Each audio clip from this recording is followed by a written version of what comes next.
El rugido de los aficionados, el ritmo de las porras, la intensidad en la cancha. Esto es más que solo un partido de fútbol. Con DraftKings Sportsbook, esta es tu oportunidad de convertir cada jugada en una gran ganancia. Descarga la app de DraftKings Sportsbook y usa el código HEART. Ese es el código HEART para que los nuevos usuarios reciban $200 en bonus bets al instante cuando apuestes solo $5. En asociación con DraftKings, la corona es tuya. ¿Problemas con el juego? Llama al 1-800-GAMBLER. En Nueva York, llama al 877-8-HOPE-NY o envía un mensaje de texto con la palabra HOPE-NY al 467-369. En Connecticut, hay ayuda disponible para problemas con el juego. Llama al 888-789-7777 o visita ccpg.org. Juega responsablemente. En nombre de Boot Hill Casino Resort, Kansas. Debe ser mayor de 21 años. La elegibilidad varía según la jurisdicción. No válido en Ontario. Pueden aplicarse cargos en Illinois. Las apuestas de bonos son de un solo uso. La apuesta no se incluye en las ganancias y caducan después de ser otorgadas. La oferta finaliza el 29 de septiembre 2025 a las 11:59 p.m. hora del este. Los términos en DraftKings.com/sportsbook/promos.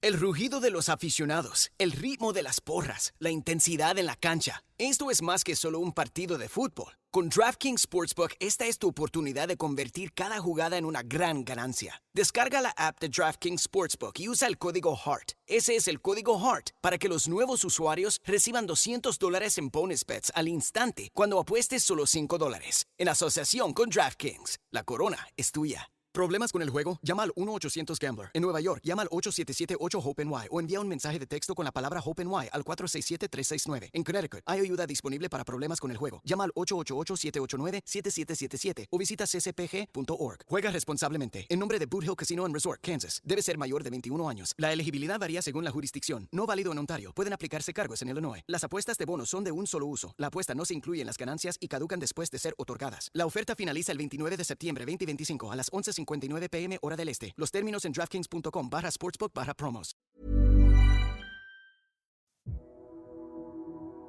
MEL'S slams on the brakes as a cluster of military vehicles and armed men comes into view.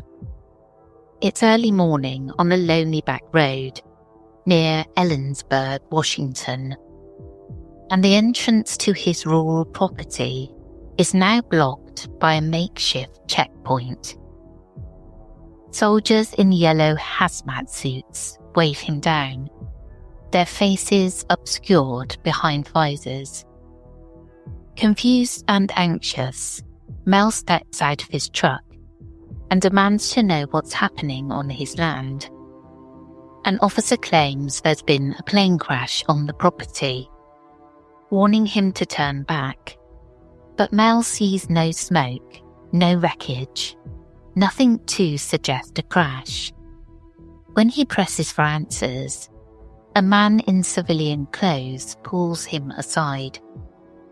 In a low, threatening tone, the man tells Mel that his land might not be his anymore, and that if Mel doesn't cooperate, they could easily find an illegal drug lab on the property.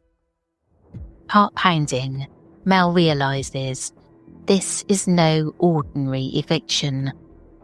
He knows exactly why they're here. They've come for the whole.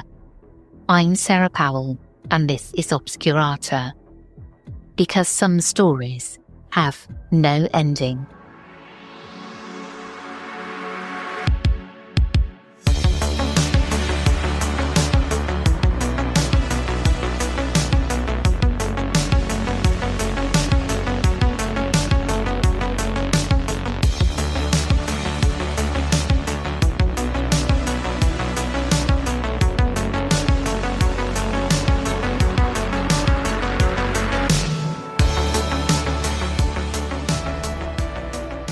What began as a simple curiosity has now drawn the full attention of powerful sources. Just days ago, Mel was an obscure caller on a late-night radio show, sharing an unbelievable story about a bottomless pit on his land. Now, as he stands at gunpoint under the grey Washington sky, he understands the lengths some will go to control the secret he unearthed. The silent standoff is broken only when the civilian agent gives a final chilling warning. No one will ever believe your story." With that, Mel is escorted back to his truck. As he drives away, adrenaline coursing, he catches a last glimpse of his property beyond the barricade, of the area where the hole lies hidden, now swarming with military personnel. He grips the wheel and promises himself that if he can't return to the hole, he'll make sure the world hears about it. Rewind to just weeks earlier. Mel Waters was living a quiet life on his rural ranch west of Ellensburg, on the eastern slopes of Manatash Ridge. On this remote stretch of land, a peculiar hole sits in the ground. It's about 9 feet 9 inches across, the mouth ringed by an old stone retaining wall, roughly 3 feet high at the surface, which extends many feet down into the darkness. Mel had no idea who built that stone lining or when. The hole had always just been there. Locals had long used it as a dumping spot for rubbish and farm refuse. Mel himself tossed old appliances, tyres, even an old refrigerator down the shaft. Yet no matter how much he or his neighbours dumped into it, the pit never filled up. More eerie, nobody ever heard objects hit a bottom. No echo, no crashing metal, just a profound, endless silence. In the fall of 1996, Mel's curiosity finally got the best of him. Determined to measure the hole's depth, he gathered his fishing gear. He began to lower a weighted fishing line into the open maw of the earth. Down and down it went, past the point any normal well or mine shaft would have ended. Mel fed line into the hole for hours, watching the spool uncoil until it ran out. Then he tied on more spools and kept going. Still no bottom. Astonished, Mel devised a simple experiment. He tied a roll of Lifesavers candy to the line as a makeshift depth gauge. His logic was that if the line hit water at the bottom, the Lifesavers would dissolve. But when he finally reeled the line back up, all 80,000 feet of it, the candy was still intact and completely dry. Mel's fishing line had plumbed over 15 miles of depth without finding the end. By every indication, this hole might truly be bottomless. As word of Mel's bottomless pit spread among friends and neighbours, other strange stories began to surface. Animals refused to go near the hole. Mel's own dogs would dig in their heels and whine whenever he tried to bring them close to the pit, straining at their leads to get away. Birds and wildlife were conspicuously absent in the area around the shaft. An uncanny quiet in the woods. And there were more unsettling tales. One neighbour claimed he had tossed the body of his deceased dog into the hole some time ago. A mercy disposal of a beloved pet. A few days later, that same dog was seen alive, trotting through the trees near the property, still wearing its collar.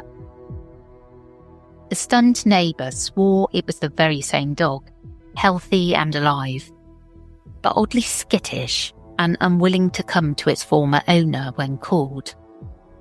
If true, the pit had somehow brought a dead animal back to life. Mel didn't know what to make of that story, but it chilled him to the bone.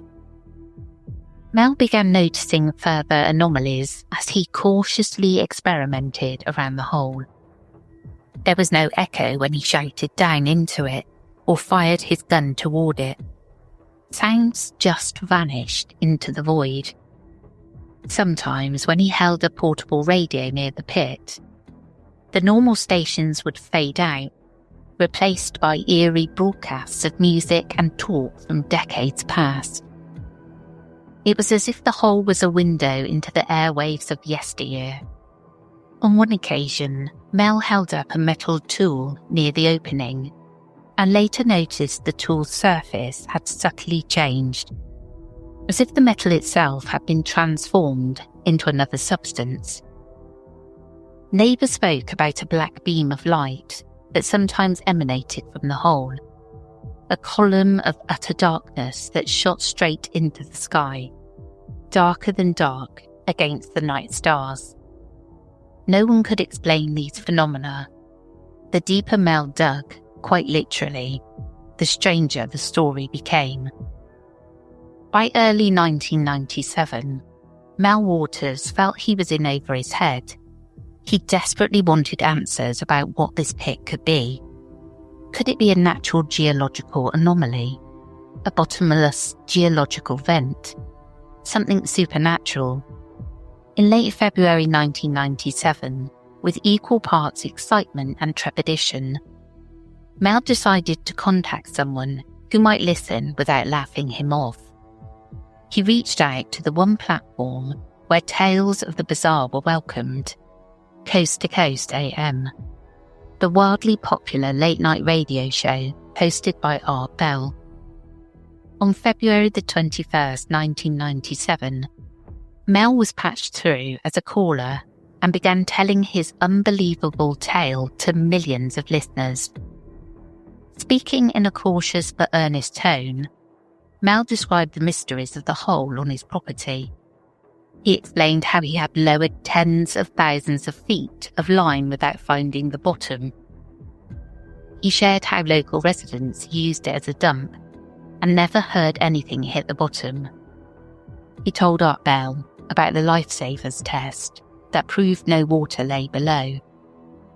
The radio audience sat rapt as Mel detailed the hole's odd properties: the unnerving silence, the no-echo acoustics, and how his dogs refused to approach the damn thing. Art Bell, a master at guiding such conversations, probed for more. That's when Mel dropped the real bombshell, the story of the resurrected dog. He relayed his neighbour's account of seeing a beloved pet return from the dead after being thrown into the pit. Bell was astonished. Could this remote hole in Washington be some kind of doorway to another realm? A place where the rules of life and death didn't apply. The phone lines lit up with listeners, dying to know more.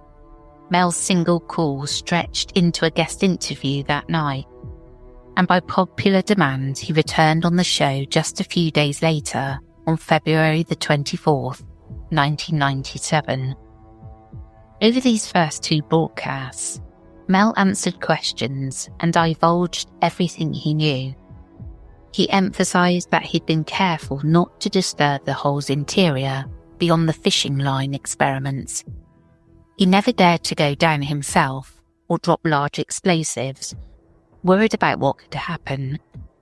He also admitted that he felt a deep unease about the pit. "I don't think we've ever scratched the surface of what's down there," he said softly during one interview, the crackle of AM radio adding a ghostly echo to his words. Art Bell's listeners were enthralled and horrified in equal measure. The story of Mel's Hole, as it was now being called, became an overnight sensation in the paranormal world. But as Mel would soon learn, not all the attention he garnered was friendly. Shortly after Mel's on-air revelations, strangers began to appear around Ellensburg, asking questions about him. Mel noticed unmarked vans cruising the rural roads near his ranch. He had a gut feeling he was being watched. Then came the morning when Mel's attempt to drive back to his property was met with the roadblock of armed officers, as he later recounted to Art Bell. That confrontation at the checkpoint escalated quickly. When Mel insisted on his property rights, the shadowy government agent delivered the ultimatum: walk away or face serious trouble. They invoked national security, insisting no one, not even Mel, could be allowed near the site due to a supposed accident. Mel knew it was a flimsy cover story. These people were here because of the hole's inexplicable powers, and they were prepared to intimidate him by any means necessary. Defeated and furious, Mel retreated. The very next day, he found that the access road to his land was officially closed, sealed off behind fencing, and no entry signs. Neighbours reported seeing black helicopters buzzing low over the property at odd hours. Local chatter hinted that something big was going on at the site of the hole. Lights, noises, perhaps some kind of covert operation. Mel was beside himself. This was his land and his discovery, yet he was being shut out entirely. Fearing for his safety, Mel contacted Art Bell again and went back on the air to publicly reveal the harassment he was facing. On the show, he described how armed men had occupied the area and even threatened to frame him with the drug lab if he didn't keep quiet. Mel's voice trembled with anger and anxiety as he recounted the confrontation. Art Bell and his audience were stunned. Was the government really that interested in a mysterious hole on some private property in Washington? And if so, why? Despite the risk, Mel refused to be silenced. His public stance seemingly forced the hand of whoever was behind this operation. Not long after, Mel claims he was approached with an extraordinary offer. An unspecified government agency, or perhaps a corporation working with them, offered to lease Mel's land for a generous sum. In exchange, Mel would have to leave the country immediately and sign a non-disclosure agreement about the hole. They dangled a payment of $250,000 per month, effectively $3 million a year, as compensation. It was an unbelievable amount of money, almost impossible to refuse. The message was clear: take the deal and stay far away from Mel's hole, or suffer the consequences. Faced with mounting pressure, Mel made a bittersweet decision. He accepted the deal. Within weeks, he quietly packed up his life. Under the secret agreement, Mel was forbidden from returning to the United States for a long period, and he couldn't talk further about the hole to anyone. He relocated to Australia, trying to start fresh and ocean away. For a while, Mel disappeared from the public eye entirely. Coast to Coast AM listeners only heard cryptic updates that Mel had gone overseas. Rumours swirled that he'd been bought off, or worse. Even as he enjoyed the sudden influx of wealth, Mel was heartsick. He'd lost his home, his research, and the most fascinating discovery of his life. And yet, perhaps life would have gone on quietly from there if Mel had kept his promise to stay away. After 2 years in Australia, homesickness and a sense of unfinished business gnawed at Mel Waters. By 2000, he decided to risk coming back to the States, at least for a short visit. He missed his friends and family back home in Washington, and truth be told, he couldn't get that hole out of his mind. Despite the warnings and the NDA he'd signed, Mel reached out to Art Bell to arrange another interview. Too much had happened to stay silent. Bell agreed, intrigued to hear what had transpired since Mel's sudden disappearance. The stage was set for Mel's triumphant return to the airwaves, but fate had other plans. En route to meet a relative before the scheduled broadcast, Mel boarded a bus in downtown San Francisco. He never made it to his destination. According to Mel, an altercation broke out on the bus and police were called. When they arrived, Mel was detained in the chaos, and then events became hazy. The next thing Mel remembered was waking up in a dark alley in San Francisco 12 days later. He had no memory of what happened in those missing days. Dazed and terrified, Mel discovered his personal belongings were gone. Wallet, keys, all identification. And bizarrely, several molar teeth from the back of his mouth were missing as well. His arm bore the mark of a needle, as though he'd been injected with something while unconscious. It was a nightmare scenario. Mel had essentially been abducted, drugged, and dumped back on the streets with no proof of who he was. By the time he recovered enough to contact Art Bell, the scheduled show had long passed. When Mel later resurfaced and recounted this ordeal, the implications were chilling. It meant that someone was still monitoring him, even in exile, and was willing to intervene to keep him from speaking out. Mel couldn't shake the feeling that this was a warning, perhaps from the same mysterious forces that had seized his land.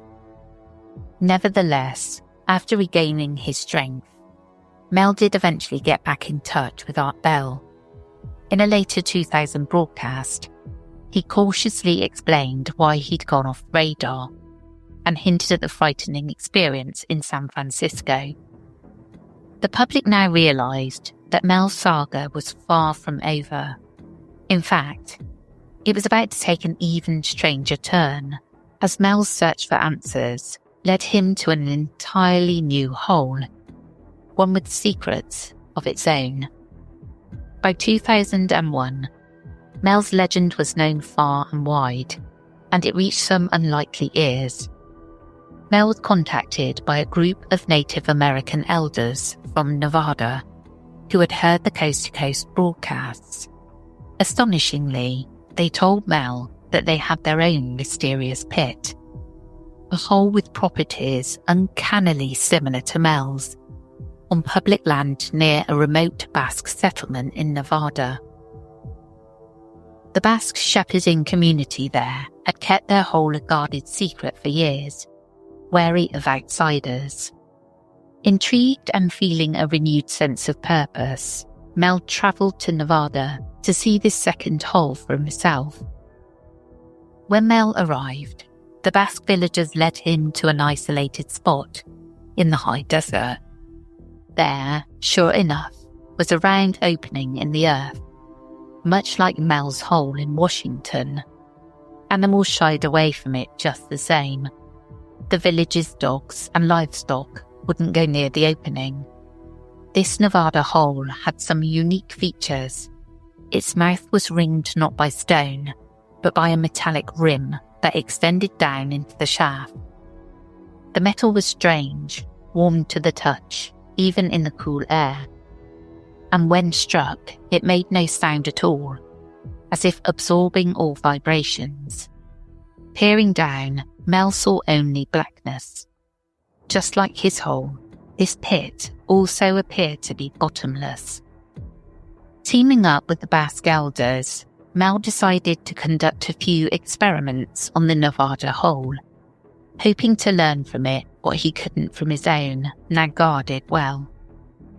First, they repeated a version of Mel's earlier test. They prepared a bucket full of ice and lowered it by rope about 1,500 feet down into the abyss. After a long descent, the bucket stopped, swaying in the darkness.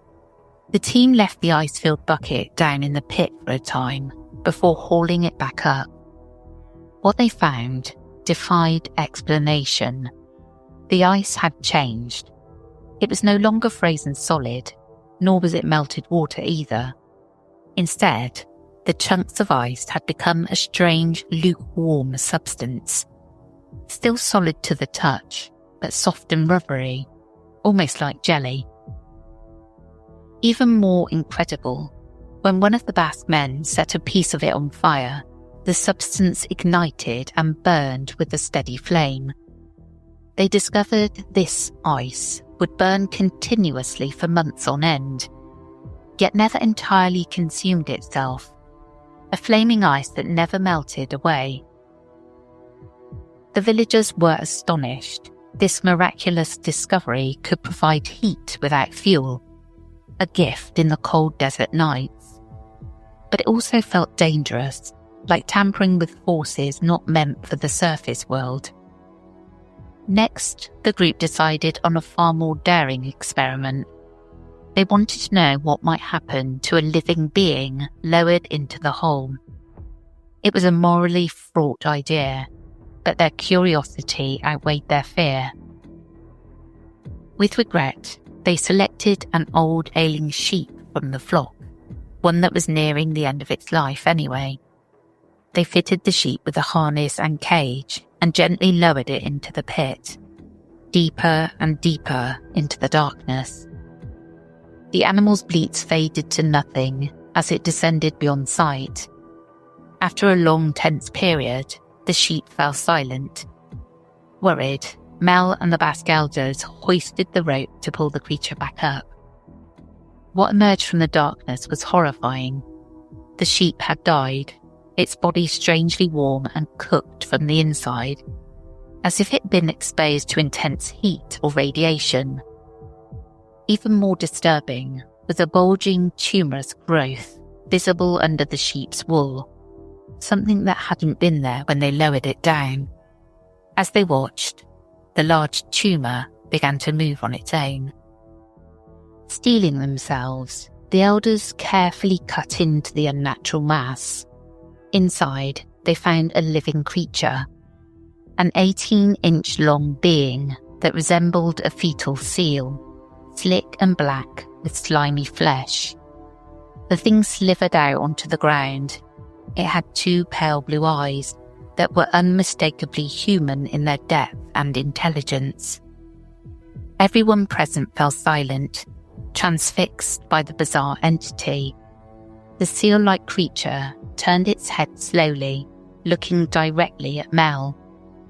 Mel's breath caught in his throat. He would later struggle to describe the feeling of that moment. He said the creature's eyes held an expression of profound compassion and sadness, radiating what felt like pure love toward them. For a few seconds, man and creature simply regarded one another at the edge of that otherworldly pit in the desert. Then, without a sound, the seal-like being turned and wriggled itself back into the darkness of the hole, disappearing as mysteriously as it had arrived. The stunned silence among the observers finally broke as one of the Basque elders began to pray in his native tongue. In the aftermath of this encounter, Mel realised something astonishing. For some time, he had been suffering from severe health issues. In fact, he'd been diagnosed with terminal cancer prior to this trip. But in the days following the creature's appearance, Mel felt stronger than he had in years. Medical tests later confirmed what he already suspected. His illness was simply gone. Mel was in perfect health, as were several others in the village who had been unwell. It was as if the creature, or the powers of the hold itself, had healed those who were present. This miracle, if that's what it was, left Mel equal parts grateful and uneasy. What power lay at the bottom of these holes, capable of such impossible things? Mel Waters shared these incredible events during a series of his final calls to Coast AM in late 2002. His story was now almost unbelievable in scope. What began as an odd pit in Washington had led to burning ice, otherworldly creatures, and brushes with death and salvation.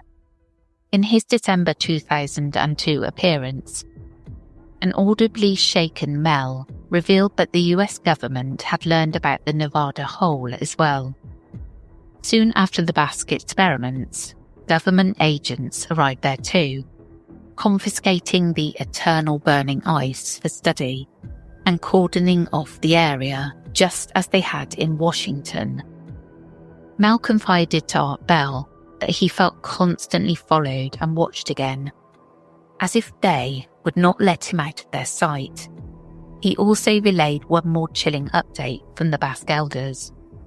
The seal-eyed creature had been seen again. The village claimed the being periodically emerged from the hole when no one was around, peacefully wandering the area. It even purportedly visited some villagers in their dreams or through inexplicable radio transmissions, conveying a warning about the dangerous burning ice and the consequences of misusing it. The message from the creature was clear. Some things drawn up from the depths were never meant for human hands. That December 2002 call was the last anyone ever heard from Mel Waters. After 5 astonishing on-air interviews spread over 5 years, Mel simply vanished from the public scene. He never reappeared on the radio or TV again. In the years since, Mel's Hole has become a legendary modern mystery. Despite several expeditions by enthusiasts and investigators, the exact location of the original hole near Ellensburg remains elusive. Mel's property was sold and no public records for any Mel Waters in that area have ever been found. Some locals claim the old Mammotash Ridge Hole was real, but got filled in or hidden. Others suspect it was all an elaborate hoax or folk tale. But those who heard Mel's earnest voice on the radio and felt the hair raise on their arms when he spoke of that infinite darkness tend to believe that somewhere out there in the woods, there's a yawning pit that defies the laws of nature. El rugido de los aficionados, el ritmo de las porras, la intensidad en la cancha. Esto es más que solo un partido de fútbol. Con DraftKings Sportsbook, esta es tu oportunidad de convertir cada jugada en una gran ganancia. Descarga la app de DraftKings Sportsbook y usa el código HEART. Ese es el código HEART para que los nuevos usuarios reciban $200 en bonus bets al instante cuando apuestes solo $5. En asociación con DraftKings, la corona es tuya. ¿Problemas con el juego? Llama al 1-800-GAMBLER. En Nueva York, llama al 877-8-HOPE-NY o envía un mensaje de texto con la palabra HOPE-NY al 467-369. En Connecticut, hay ayuda disponible para problemas con el juego. Llama al 888-789-7777 o visita ccpg.org. Juega responsablemente. En nombre de Boot Hill Casino and Resort, Kansas. Debe ser mayor de 21 años. La elegibilidad varía según la jurisdicción. No válido en Ontario. Pueden aplicarse cargos en Illinois. Las apuestas de bonos son de un solo uso. La apuesta no se incluye en las ganancias y caducan después de ser otorgadas. La oferta finaliza el 29 de septiembre 2025 a las 11:59 p.m. hora del este. Los términos en DraftKings.com/sportsbook/promos. Whether the tale is true or not, the story of Mel's Hole remains utterly captivating. It's a story of curiosity and fear, of ordinary people stumbling upon the inexplicable. A simple well in the ground became a gateway to impossible phenomena, from resurrecting animals to otherworldly entities. And it's a story told in the best late-night radio tradition, as a series of first-hand accounts, shared by a man who truly sounded like he had seen things beyond our reality. To this day, truckers driving lonely highways and insomniacs tuning their dials late at night still swap stories about Mel's Hole. They imagine that bottomless pit out on the Mammotash Ridge, silently waiting under the moonlight, a hole that has no end, and perhaps holds secrets that mankind was never meant to find. And that's the end of this story. I hope you enjoyed. If you'd like to support this podcast, you can do so by visiting patreon.com/The Whispering Woods, where for £2.50 a month you can listen completely ad-free. You can also subscribe to Apple Premium, where for $4.99 a month you can listen to this podcast and our other podcast, The Whispering Woods, ad-free. Episodes on Patreon and Apple Premium are also released early. I want to say a quick thank you to Rog for fact-checking and editing, and as always, stay curious and sleep with the lights on, just in case.